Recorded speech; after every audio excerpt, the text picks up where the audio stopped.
Depuis que notre espèce habite la Terre, elle représente des symboles et des figures. Mais à ce jour, seulement les expressions graphiques qui ont résisté au passage des milliers d'années sont arrivées à conformer l'art rupestre.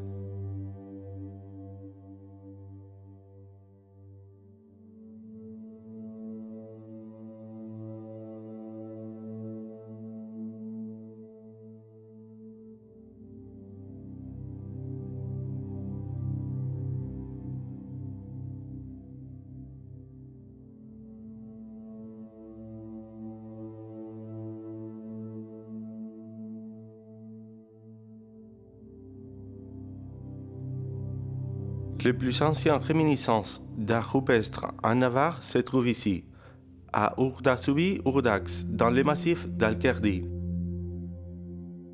C'est une formation karstique qui présente un ensemble de galeries souterraines de plus de 3 km accessibles par des grottes qui ont été habitées saisonnièrement par des communautés humaines il y a 26 000 ans.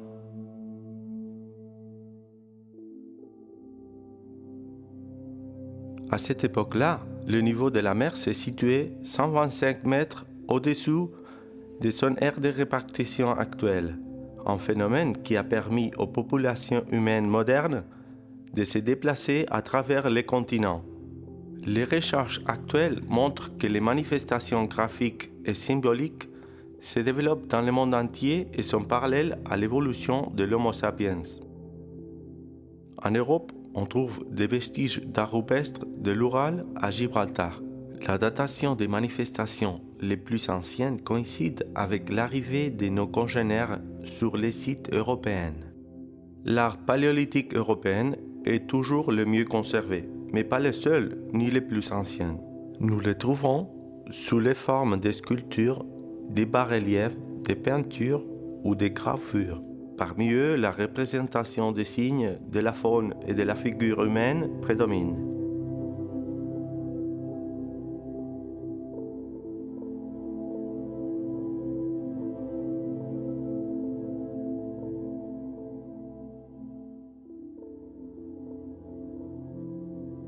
La grotte de Berroberia est à ce jour le meilleur document archéologique navarrais pour comprendre la vie de notre espèce à la fin de la dernière glaciation.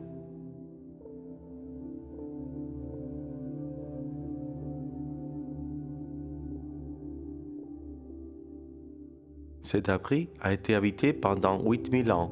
Au cours des différentes fouilles effectuées au XXe siècle, des restes de foyers et des utiles d'activités quotidiennes ont été retrouvés, sur lesquels ont été trouvées des traces de gravures rupestres mobiles datées d'environ 13 000 ans.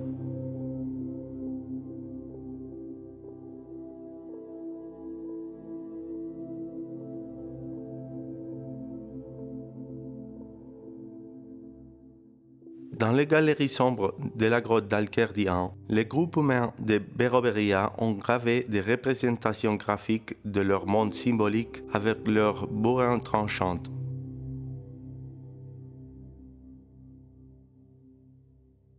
Au fond de la grotte, un relief en forme de cône émerge d'une vaste galerie, un lavis stalagmitique sur lequel il y a 13 000 ans ont été représentées des figures d'animaux et d'autres traits indéchiffrables.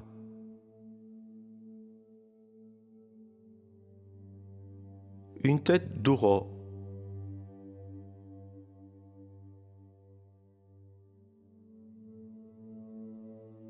une partie du corps et de la tête d'un cerf,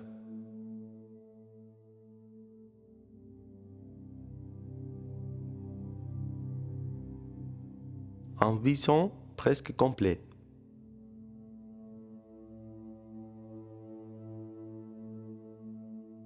et l'arrière-train d'un cheval.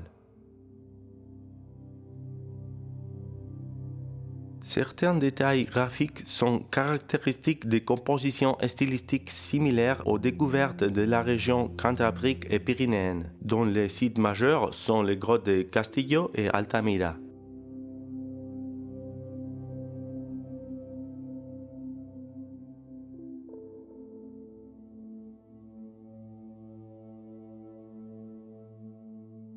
De l'autre côté de la grotte, dans un couloir solitaire et inconfortable, nous trouvons une large représentation graphique d'une vingtaine de figures d'animaux gravées sur les murs.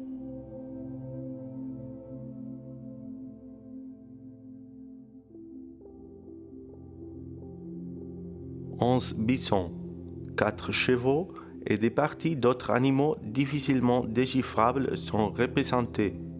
Toutes sont gravées dans les styles cantabrique et pyrénéen, avec un bourrin et une technique similaire pour faire les contours avec des traits courts et répétés.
Mais Alquerdian, en plus d'être connu par ses gravures, est le lieu où a été découvert les restes humains plus anciens de Navarre, la molaire d'Alquerdi, âgée de près de 26 000 ans. Cette molaire est liée chronologiquement aux découvertes issues de la grotte d'Alquerdi II. Ici, ils ont trouvé récemment différentes expressions d'art rupestre lors de la première exploration dans les profondeurs du massif, datant de 20 000 ans. Signes peints sous la forme de traits noirs. Points rouges. Et aussi de nouvelles impressions, pièces d'un trésor patrimonial qui reste à découvrir et qu'avec un effort collectif, nous pourrons faire sortir de l'obscurité.